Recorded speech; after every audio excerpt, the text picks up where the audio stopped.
What's up all you mentees, this is the Uncanny Omar from Near Mint Condition. And join me as I take an advanced look at the Excalibur Epic Collection, Curiouser and Curiouser, and X-Men Milestones Operation Zero Tolerance from Marvel Comics. So please stay tuned. Now, before we get started, I'd like to say thank you to David Gabriel and the folks at Marvel, like Michael Breen, for sending us an advance copies of both of these books.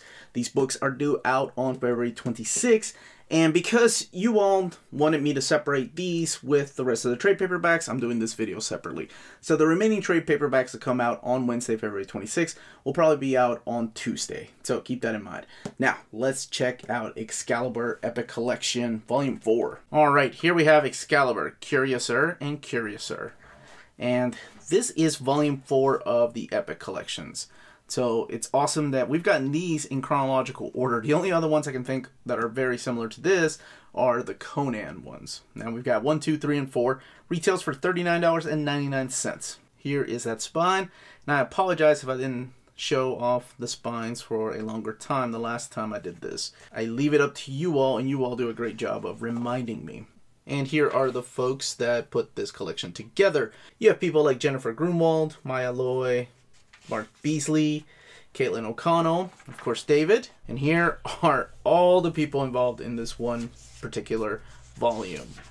So this is the return of Alan Davis. He had been the one that co-created the book with Chris Claremont, and then when Chris left, Alan Davis also left. We had some fill-in writers such as Scott Lobdell, who actually writes a couple of the stories in here. So this particular volume of the Excalibur Epic Collections collect issues 42 through 58. And it's interesting that they went with the Joe Mad cover, considering he only did 2 issues here. And I'll talk about those here in a second. It also collects the Excalibur XX Crossing, or Double X Crossing, and then a little bit of the material from Marvel Comics Presents 110. I'm surprised they didn't do 101 to 109, I think. That was a Nightcrawler story. But as you can see, we've got some familiar characters back that hadn't appeared since the early days of Alan Davis. And that is, of course, TechNet with Gatecrasher here towards the beginning. And then you have Kylun, who's all grown up now, with Widget. And we're also joined by another cast members later on. And I'm not going to say anything as to who they are. There's a big change for Rachel coming up. This was a really good time in comics for me. I really loved Excalibur, how lighthearted it was compared to the other X titles that were coming out at the time. Everything was so dark and serious. As a matter of fact, as these were coming out, I believe they were setting up the events for Executioner's Song. I mean, that's where Professor X got shot. That's where some of the characters died. So it's interesting to see this story, and as opposed to those darker stories. There are some fill-in artists. It's not just Alan Davis. Actually, I think Doug, was it Braithwaite? Let's see here. I think he does issue 51. Here it is. Dougie Braithwaite.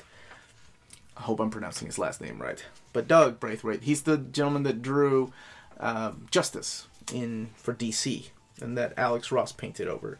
He's done a lot of stuff for Marvel. He's done Wolverine Origins. So it's interesting to see him known as Dougie and doing the dinosaur story here. Now let's look a little more through here. Here's Alan Davis returning. Like I said, he introduces new characters. Oh, this is the crossover event. I love this one because this one's drawn. Yeah, you have Ron Lim, Dwayne Turner, Jay Lee, and of course Joe Mad. Now, Joe Madureira at this time, I think, was like 16 or 17 years old. That's the insane part. When he took over Uncanny X-Men, here's Joe Mad stuff, who had a very similar Arthur Adams style back then. Of course, you know, very anime influence later on, but when he first started, it was very Alan Davis. Actually, let's go and look at his last couple stories. This is more of Alan Davis. Alan Davis stuck around for a while. So it's up until they get into the Fatal Attraction storyline. It's before that starts that he takes off. So this is the Joe Mad story with Alchemy. And it's pretty interesting because Arthur Adams is the one that drew the Alchemy stories, and I think issues 41 and 42 of X Factor. And Joe Mad came in with a very similar style, drawing the character in his only other appearance, because he was a fan-created character. Like, the fan won the contest, and he created him for an issue of, I think it was supposed to be New Mutants, but then they switched it over to X Factor. And then he appears again in Excalibur.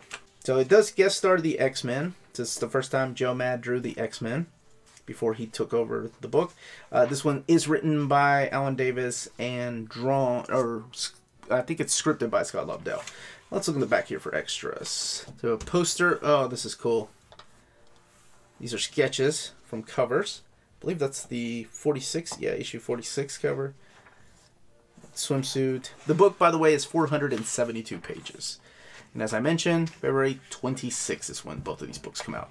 Next up is another one of the X-Men Milestone books. This time it's Operation Zero Tolerance. Now, that's been released before in trade paperbacks. I remember having that. That's an old trade paperback. It fell apart. And this oversized hardcover that came out around 2012. The oversized hardcover, you could probably tell. Obviously, it's taller, but it's also thicker because this one has 640 pages, whereas this book has 448 pages, and it retails for $39.99. So that's the size of an Epic. So it does leave out some things. This particular collection is Generation X-27, X-Men, the adjective list title, 65 through 70, Uncanny X-Men 346, Wolverine 115 through 118, and Cable 45 through 47. So it doesn't even include any of the X-Force issues that were in the big hardcover. As well, because the big hardcover also has like Generation X 26 through 31. And it has more issues of, was it Cable? No, it's an issue of X-Man. But, so the main story, this is the next event right after Onslaught. It's the character of Bastion. He's going after the X-Men by attacking their youngest team members, which are found in Generation X. So I'm surprised it doesn't collect like at least 25 through 27, but I get it. It's mainly the story of the new X-Men team. So we are... Oh. Never mind. I was going to say I think the cover spoils something, but it really doesn't. That is Lionel Francis Yu, though. When he first started drawing Wolverine in those early 100 issues. This is the Gen X issue right here, which is drawn by Chris Bachalo. Oh, I'm sorry. Okay, so what they did is they put excerpts from Generation X 28 through 31 and then Uncanny X-Men 347. I think they actually added little pieces of Uncanny X-Men 348 through 350. As well. And a lot of that is, of course, collected in the Trial of Gambit trade paperback. So this is mainly the crossover with the exception of those events because it wasn't the entire X-Men team that was affected by it. It was just some of the team members, and then we are introduced to I guess, the new kids, which are Maggot, Marrow, and Cecilia Reyes here. And so we have some awesome artwork like you just saw, Lionel Francis Yu. You have Carlos Pacheco, you had Joe Madureira, Chris Bachalo, Bernard Chang, I believe is the one that does the Cable issues, if I'm not mistaken. And I think that's Randy Green. Yeah, Randy Green. And what did he do? Cable. So that's what the contents are. So Bastion and his Sentinels are going after the X-Men. And like I said, they first attack the kids, and then he's making humans turn into Sentinel robots without their knowledge. So it kind of reminds me a little bit of the OMAC project from DC, or vice versa, I guess, depending on what you read first. Let's look at the extras in the back. You have an original unused page here from Carlos Pacheco, the ad for Zero Tolerance, the house ad, the road to Zero Tolerance, interviews. That's the trade paperback I used to have, the Marvel's Finest. Man, that thing fell apart bad. Oh, Jim Food. I remember he used to do backups for Generation X. So that's the one from number 27. Another one of the... What is this? This is a Mega Marvel September 97 cover by Joe Mad. And the colors are liquid. And then, of course, the Wizard cover and other milestones. And like I mentioned, the book is 448 pages, in case I didn't show the spine. There we go. There are the characters down there, and here are the spines together. And remember, I will be doing the other trade paperbacks on Tuesday, February 25th. Now, if you're interested in both of these books, you can pick them up when they come out from cheapgraphicnovels.com. your online home for brand new graphic novels and collected editions up to 50% off the cover price. Cheap Graphic Novels prides itself on packaging your books so they arrive safely and in excellent condition, as well as prompt and helpful service. And check out their bargain bin for even greater deals up to 90% off cover price. And for you Minties, Cheap Graphic Novels is running a special promotion. If you're a first-time customer, let them know you were referred by Near Mint Condition at the checkout, and you'll receive a credit for free shipping on your next order. Now, this is only for U.S. customers. Cheap Graphic Novels, your source for the hottest books with the kind of deep discounts, quality shipping, and customer service that will keep you coming back for more. And that was the content of each book and the page count. Let me know in those comments down below what you are picking up. Like I said, I will be doing the other trade paperbacks probably on Tuesday. So keep in mind that these books, again, come out on Wednesday, February 26th. Please don't forget to hit that like, subscribe button. We are on Patreon, we are on Redbubble, and all of that information is in the description down below. And remember, if it's classy and cool, it must be Near Mint.